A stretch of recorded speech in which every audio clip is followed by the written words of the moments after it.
Kasalukuyang hinahagupit po ang Jamaica ng Hurricane Melissa, ang itinuturing na pong pinakamalakas na bagyo sa buong mundo ngayong taon, kung saan meron ng 3 katao ang napaulat na nasawi sa naturang bansa sa Caribbean gabi po ng Lunes, bago pa man ang inaasahang paglandfall ng naturang hurricane.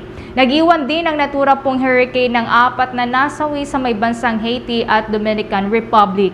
Nagbabala na rin ang US-based National Hurricane Center sa mapanganib na malalakas na bugso ng hangin, baha at gayon din po ng storm surge na inaasahang maranasan nitong gabi po dyan sa may Jamaica at umaga ng Martes. Ayon din sa ahensya, posibleng maitala ang 40 inches na pag-ulan at 100 o kaya naman katumbas po ng 100 centimeters na pag-ulan sa ilang parte ng Jamaica sa sunod na 4 na araw. Ang natura nga pong Hurricane Melissa ay isang Category 5 storm na. Ito yung pinakamalakas po na storm category sa US na may wind speeds na aabot ng hanggang 175 meters per hour.